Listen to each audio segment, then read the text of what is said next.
যদি আপোনাৰ স্কিনখন কলা পৰি গৈছে ভিটামিন সি লগাব যদি আপোনাৰ স্কিনখনত বয়সৰচা পৰিছে তেতিয়াও ভিটামিন সি লগাব যদি আপোনাৰ স্কিনখনত কোলাজেন প্ৰটিনটো কমি গৈছে তেতিয়াও আপোনালোকে ভিটামিন সি লগাব যদি আপোনালোকৰ স্কিনখনৰ উজ্জ্বলতা একেবাৰে নোহোৱা হৈ গৈছে গ্লো নোহোৱা হৈ গৈছে তেতিয়াও ভিটামিন সি লগাব ক'বলৈ গ'লে ভিটামিন সিয়ে আমাৰ স্কিনৰ সকলো সমস্যাৰ পৰা প্ৰটেক্ট কৰি ৰাখিব পাৰে আৰু ভিটামিন সি টো এনেকুৱা এটা বস্তু যিটো বস্তুৱে আমাৰ স্কিনখন গ্লো কৰিবলৈ কলা দাগ স্পট দূৰ কৰিবলৈ বয়সৰ বলি ৰেখা দূৰ কৰিবলৈ স্কিনখন টাইট কৰি ৰাখিবলৈ ওলমি নহাকৈ ৰাখিবলৈ বহুত বেছিকৈ সহায় কৰিব আৰু তাৰ কাৰণে আমি স্কিনত কি লগাব লাগিব এটা ভিটামিন সি সেৰাম আৰু এই ভিটামিন সি সেৰামটো বজাৰত দাম কিমান 4 পৰা 5000 টকাৰো ওপৰত যিটো সকলোৰে বাবে সম্ভৱেই নহয় কিন্তু এতিয়া এই ভিটামিন সি সেৰামটো আপোনালোকে ঘৰতেই বনাই লগাব পাৰিব তাকো মাত্ৰ 20 টকা মানতে আপোনালোকে তৈয়াৰ কৰি ল'ব পাৰিব এই ভিটামিন সি সেৰামটো স্কিনত লগোৱাৰ উপৰিও আপোনালোকে ভিটামিন সি যুক্ত বস্তুবোৰ খাই থাকিব লাগিব তাৰ কাৰণে আপোনালোকে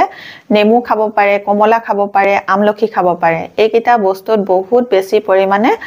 ভিটামিন সি পোৱা যায় আৰু ভিটামিন সি টো আমাৰ বডিয়ে প্ৰডিউস নকৰে কাৰণে আমি বাহিৰৰ পৰা তাক দি থাকিব লাগিব আমি খাবও লাগিব আৰু স্কিনৰ বাহিৰত লগাবও লাগিব যদি আমি ভিটামিন সি টো লগাও আৰু ভিটামিন সি যুক্ত বস্তু খাওঁ তেতিয়া আমাৰ স্কিনত কোলাজেন প্ৰটিনটো বহাবলৈ সহায় কৰিব আৰু এই কোলাজেন প্ৰটিনটো এনে এটা বস্তু যেটো বস্তুৱে আমাৰ স্কিনখন টাইট কৰি ৰাখিবলৈ ইয়ং কৰি ৰাখিবলৈ সহায় কৰে যদি আমাৰ স্কিনত কোলাজেন প্ৰটিনটো কমি যায় তেতিয়া হলে আমাৰ স্কিনখন লুজ হৈ ওলমি যাব সেই কাৰণে কোলাজেন প্ৰটিনটো বহাবৰ কাৰণে ভিটামিন সি খাবও লাগিব আৰু ভিটামিন সি আপোনালোকে স্কিনত লগাবও লাগিব এতিয়া মই আপোনালোকক ভিটামিন সি সেৰামটো ঘৰতে কেনেকৈ বনাব পাৰি তাৰ প্ৰচেছটো দেখুৱাম সেইটো দেখুৱাৰ আগতে আপোনালোকলৈ এটা ৰিকুৱেষ্ট আছে আপোনালোকে যদি মোৰ এই ভিডিওটো ভাল পায় ভিডিওটোত এটা লাইক কৰি দিব মোৰ চেনেলটো সাবস্ক্ৰাইব কৰি ল'ব আৰু ওচৰতে থকা বেল আইকনটো প্ৰেছ কৰি দিব তেতিয়া মোৰ আহিবলগীয়া সকলোবোৰ ভিডিও নটিফিকেশন আপোনালোকলৈ মই ভিডিও আপলোড দিয়াৰ লগে লগে যাব আৰু আপোনালোকে সোনকালে ভিডিওবোৰ চাবলৈ পাব তে আহক এই সেৰামটো বনোৱাৰ প্ৰচেছটো কেনেকৈ বনাব পাৰি চাওঁ বলক এতিয়া ভিটামিন সি সেৰামটো তৈয়াৰ কৰিবলৈ প্ৰথমে লাগিব মোক গোলাপ জলটো অকমান বেছি পৰিমাণে লাগিব আৰু এই ভিটামিন সি সেৰামটো মই 7 দিনৰ কাৰণে বনাম সেই কাৰণে মই গোলাপ জল এয়া 6 পৰা 7 চামুচ মানৰ জোখাৰে লৈ লৈছো আপোনালোকেও এই ভিটামিন সি সেৰামটো বনাওতে এসপ্তাহ মানৰ কাৰণে বনাই ল'ব তাৰ পাছত সেই হলে আকৌ এসপ্তাহ মানৰ কাৰণে বনাই ল'ব সেইদৰে আপোনালোকে বনাই লগাব এতিয়া মই ললো এয়া গোলাপ জলৰ লগত এতিয়া মই মিক্স কৰিম এয়া কমলাৰ বাকলি গুড়া কমলাৰ বাকলিটোত যে কমলাটোতকৈও বেছি পৰিমাণে ভিটামিন সি পোৱা যায় সেই কাৰণে আপোনালোকে কমলা খাই বাকলিটো কেতিয়াও পেলাই নিদিব এনেদৰে শুকুৱাই পেলাই গুড়া বনাই থব কাৰণ এই গুড়াটো আমাৰ স্কিনৰ কাৰণে বহুত বেছিকৈ ভাল হয় কাৰণ ইয়াত প্ৰচুৰ পৰিমাণে ভিটামিন সি পোৱা যায় এতিয়া মই ললো কমলাৰ বাকলি গুড়া এচামুচ গোলাপ জলটোক এক প্ৰকাৰৰ ডিষ্টিল ৱাটাৰ বুলিও ক'ব পাৰি সেই কাৰণে এই গোলাপ জলৰ লগত আপোনালোকে কমলাৰ বাকলি গুড়াটো এনেকৈ ভালকৈ মিলাই থৈ দিব লাগিব আৰু এটো এতিয়া মই থম 15 পৰা 20 মিনিটৰ কাৰণে 15 পৰা 20 মিনিট এনেকৈ থৈ দিয়াৰ পাছত এটো ব্যৱহাৰ কৰিম এতিয়া 15-20 মিনিট হৈ গ'ল 20 মিনিট পাছত এয়া দেখিছেনে খুব ভালকৈ কোমলি গ'ল গুড়াখিনি যিখিনি গুড়া মই তিয়াই থৈছিলো গোলাপ জলৰ লগত এই গুড়াখিনি চুই চালে আপোনালোকে গম পাব খুব ভালকৈ কোমলি যাব কোমলি যোৱাৰ পাছত এতিয়া এখিনি সেকি ল'ব লাগিব সেকিবৰ কাৰণে মই এখন সেকনি ব্যৱহাৰ কৰিছো সেকনিখনত এনেকৈ সেকি লম খুব ভালকৈ আপোনালোকে হেচি ইয়াৰ পৰা ৰসটো উলিয়াই ল'ব কমলাৰ বাকলিত থকা ভিটামিন সি টো সম্পূৰ্ণৰূপে গোলাপ জলখিনিৰ লগত মিলি গ'ল আৰু সেই কাৰণে গোলাপ জলৰ কালাৰটো দেখিছেনে কিমান সুন্দৰকৈ ওলাইছে এতিয়া এইখিনি ৰসখিনি মই খুব ভালকৈ উলিয়াই লৈছো হেচি চেপি ৰসখিনি উলিয়াই ললো উলিয়াই লোৱাৰ পাছত এই হিতাখিনি যে এই হিতাখিনিও আপোনালোকে পেলাই নিদিব দেই এই হিতাখিনিও আপোনালোকে স্কাৰ্বাৰ হিচাপে ব্যৱহাৰ কৰিব পাৰিব ইয়াতে অকমান আপোনালোকে মৌ মিলাই ল'ব লৈ পেলাই আপোনালোকে স্কিনখন ভালকৈ স্কাৰ্ব কৰিব আৰু এতিয়া এই ৰসখিনিৰ লগত মই কেইটামান বস্তু মিক্স কৰিম এতিয়া এইখিনিৰ লগত মই মিক্স কৰিম এয়া গ্লিচাৰিনটো আপোনালোকে আধা চামুচৰ জোখাৰে মিক্স কৰিব লাগিব এসপ্তাহৰ কাৰণে এতিয়া মই এয়া আধা চামুচ গ্লিচাৰিন ললো লৈ পেলাই ইয়াৰ লগতে ভালকৈ মিক্স কৰি লম যদি আপোনালোকৰ স্কিনখন ড্ৰাই হয় তেতিয়া হলে আপোনালোকে গ্লিচাৰিন মিক্স কৰিব লাগিব এচামুচ আৰু যদি আপোনালোকৰ স্কিনখন অইলি হয় বা কম্বিনেশন স্কিন হয় তেতিয়া হলে আপোনালোকে গ্লিচাৰিন মিক্স কৰিব আধা চামুচ এতিয়া গ্লিচাৰিন মিক্স কৰি লোৱাৰ পাছত মই ইয়াৰ লগতে মিক্স কৰিম এয়া ভিটামিন ই কেপসুল মই দুটা মিক্স কৰিম যদি আপোনালোকৰ স্কিনখন বেছিকৈ ড্ৰাই তেতিয়া হলে আপোনালোকে ভিটামিন ই কেপসুল 3টা মিক্স কৰি ল'ব মই মোৰ স্কিনখনৰ জোখাৰে ভিটামিন ই মিক্স কৰিছোঁ মোৰ স্কিনখন ড্ৰাইও নহয় আৰু অইলিও নহয় সেইকাৰণে মই দুটা ভিটামিন ই কেপচুল মিক্স কৰি লৈছোঁ যদি আপোনালোকৰ ড্ৰাই স্কিন তেতিয়াহ'লে আপোনালোকে তিনিটা মিক্স কৰিব খুব ভালকৈ মিক্স কৰিব লাগিব ভিটামিন ইটো মিক্স কৰোঁতে অলপ সময় লয় আপোনালোকে মিক্স কৰি থাকিব যেতিয়ালৈকে ভালকৈ মিক্স হৈ নাযায় তেতিয়ালৈকে ভালকৈ মিক্স কৰি থাকিব লাগিব মিক্স হৈ যোৱাৰ পাছত এতিয়া মই আনিছোঁ এটা সৰু বটল আৰু এই বটলটোতে মই ভৰাই পেলাই থৈ দিম আপোনালোকে এটা সৰু বটল ল'ব বটলটোত আপোনালোকে ভৰাই থ'ব এয়া মই ভৰাই ল'লোঁ ভৰাই লোৱাৰ পাছত এইটো ৰেডি হৈ গ'ল খুব বঢ়িয়া এটা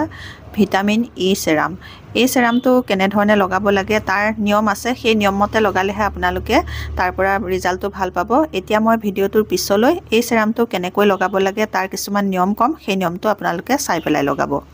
এতিয়া মই আপোনালোকক এই ভিটামিন সি সেৰামটো বনাই দেখুৱালো কেনেধৰণে বনালো তাৰ প্ৰচেছটো আপোনালোকে নিশ্চয় বুজি পালে আপোনালোকে সেইদৰে বনাব এতিয়া এই ভিটামিন সি সেৰামটো কেনেধৰণে স্কিনত লগাব লাগে সেইটো আপোনালোকে জনাটো বহুত জৰুৰী এই ভিটামিন সিটো লগোৱাৰ আগত আপোনালোকে স্কিনখন ভালকৈ ক্লিন কৰি ল'ব লাগিব আৰু ক্লিন কৰি লোৱাৰ পাছত এই ভিটামিন সিটো কেনেকৈ লগাব লাগে স্কিনত আৰু ভিটামিন সিটো লগোৱাৰ পাছত কি লগাব লাগে সেই গোটেই প্ৰচেছটো মই আপোনালোকক দেখুৱাই আছো তাৰ আগতে স্কিনখন ক্লিন কৰিবলৈ হলে এতিয়া মই খুব বঢ়িয়া এটা ক্লিনজাৰ তৈয়াৰ কৰি লম ঘৰতে এই ঘৰুৱা ক্লিনজাৰটো বনাবলৈ কি বস্তু লাগিব কেনেধৰণে বনাব লাগিব চাওঁ বলো ভিটামিন সি সেৰামটো লগোৱাৰ আগত ভালকৈ স্কিনখন ক্লিন কৰিব লাগিব আৰু ক্লিন কৰিবলৈ হলে এতিয়া মই তৈয়াৰ কৰি লম ঘৰতে খুব বঢ়িয়া এটা ক্লিনজাৰ আৰু তাৰ কাৰণে মই লৈছো এচামুচ কেঁচা গাখীৰ আৰু এই কেঁচা গাখীৰ চামুচতে এতিয়া মই মিক্স কৰিম অকনমান এয়া মৌ মই আধা চামুচৰ জোখাৰে লৈছো মৌ আৰু কেঁচা গাখীৰটো এয়া ভালকৈ মিক্স কৰি লৈছো এনেকৈ যদি আপোনালোকে স্কিনখন সাফা কৰে ঘৰুৱা ক্লিনজাৰে তেতিয়াহলে আপোনালোকৰ স্কিনখনো ডিপ ক্লিন হ'ব আৰু লগতে আপোনালোকৰ স্কিনখন ড্ৰাই নহ'ব আৰু এই দুটা বস্তুৰ লগত এতিয়া মই মিক্স কৰিম এয়া অকনমান গোলাপ জল এনেকৈ আপোনালোকে এটা ঘৰুৱা ক্লিনজাৰ তৈয়াৰ কৰি স্কিনখন সাফা কৰিব দেখিব আপোনালোকৰ ফেস ওয়াশে যিমানখিনি স্কিনখন সাফা কৰে তাতকৈ বেছি সাফা কৰিব আপোনালোকৰ এই ক্লিনজাৰটো এতিয়া কেনেকৈ ব্যৱহাৰ কৰো চাওঁ বলক এতিয়া তৈয়াৰ হৈ গ'ল এটো ক্লিনজাৰ আৰু এই ক্লিনজাৰটো ব্যৱহাৰ কৰিবলৈ এতিয়া মই আনিছো এটুকুৰা কটন এই কটন টুকুৰা ইয়াতে তিয়াই লম তিয়াই লোৱাৰ পাছত এনেকৈ মুখখন 2 মিনিট মাসাজ কৰি ক্লিন কৰি লম ঠাণ্ডাৰ দিনত আপোনালোকৰ স্কিনখন যদি খুব বেছিকৈ ড্ৰাই হৈ যায় তেতিয়াহলে আপোনালোকে এনে ধৰণে ঘৰুৱা ক্লিনজাৰ ব্যৱহাৰ কৰি চাবচোন আপোনালোকৰ স্কিনখনো সাফা হ'ব আৰু লগতে আপোনালোকৰ স্কিনখনো ড্ৰাই নহ'ব এই ভিটামিন সি সেৰামটো আপোনালোকে লেতেৰা মুখত কেতিয়াও নলগাব স্কিনখন ভালকৈ সাফা কৰাৰ পাছতহে আপোনালোকে লগাব যদি লেতেৰা মুখতে লগাই দিয়ে তেতিয়াহলে আপোনালোকে সেইটোৰ পৰা ভাল ৰিজাল্ট নাপাব 2 মিনিট মাসাজ কৰি স্কিনখন ক্লিন কৰি ললো ক্লিন কৰি লোৱাৰ পাছত এতিয়া ভালকৈ ধুই আহিম ধোৱাৰ পাছত আপোনালোকক ভিটামিন সি টো কেনেকৈ লগাব লাগে কি প্ৰচেছত লগাব লাগে লগোৱাৰ পাছত কি লগাব লাগে সেইটো আপোনালোকক দেখুৱাই আছো স্কিনখন ক্লিন কৰাৰ পাছত এতিয়া মই মুখখন ধুই ললো মুখখন ধোৱাৰ পাছত এতিয়া মই এই ভিটামিন সি সেৰামটো আপোনালোকক কেনেকৈ লগাব লাগে সেই প্ৰচেছটো দেখুৱাইছো এতিয়া অকনমান ভিটামিন সি সেৰাম মই হাততে লৈ লম এয়া প্ৰথমতে ভিটামিন সি সেৰামটো আপোনালোকে এনেকৈ ডট কৈ গোটেই মুখখনতে ভালকৈ লগাই ল'ব লগাই লোৱাৰ পাছত লাহে লাহে সাৰ্কুলাৰ মোচনত 1 মিনিট মাসাজ কৰিম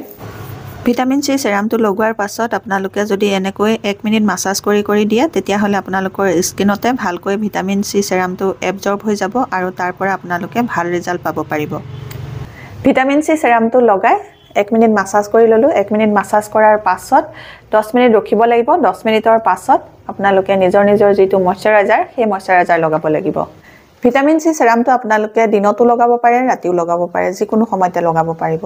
10 মিনিট হৈ গ'ল 10 মিনিটৰ পাছত মই আনিছো এটো ময়শ্চাৰাইজাৰ মই নিজে ঘৰতে বনোৱা ময়শ্চাৰাইজাৰ এতিয়া মই এটো লগাম এই ময়শ্চাৰাইজাৰ বনোৱা ভিডিওটো মই আপোনালোকৰ লগত শেয়াৰ কৰিছিলো আপোনালোকে যদি মোৰ ভিডিওটো চোৱা নাই তেতিয়াহলে মোৰ ভিডিওত গৈ চাই লব আৰু ভিডিওটো চালে আপোনালোকে এই ময়শ্চাৰাইজাৰটো আপোনালোকে ঘৰতে বনাই লগাব পাৰিব আৰু এই ময়শ্চাৰাইজাৰটো লগালে আপোনালোকৰ স্কিনখন ড্ৰাই নহব খহটা নহব স্কিনখন ধুনিয়াকৈ গ্লো হৈ থাকিবলৈ সহায় হ'ব এতিয়া মই ইয়াৰে অকনমান ময়শ্চাৰাইজাৰটো এনেকৈ মই ডট কৈ মুখত লগাই ললো লগাই লোৱাৰ পাছত আপোনালোকে আকৌ 1 মিনিট ভালকৈ মুখখন মাসাজ কৰি দিব আজি মই দেখুৱা এই প্ৰচেছটোতে আপোনালোকে ভিটামিন সি সেৰামটো বনাই পেলাই মুখত লগাব এতিয়া মই আপোনালোকক দেখুৱালো ভিটামিন সি ঘৰতে কেনেকৈ বনাব পাৰি কেনেকৈ লগাব লাগে তাৰ প্ৰচেছটো আপোনালোকে দেখা পালে এইদৰে আপোনালোকে ভিটামিন সি যদি আপোনালোকৰ স্কিনত লগায় তেতিয়া হলে আপোনালোকৰ স্কিনত থকা কোলাজেন প্ৰটিনটো বঢ়াবলৈ সহায় হ'ব আৰু আপোনালোকৰ স্কিনখন তেতিয়া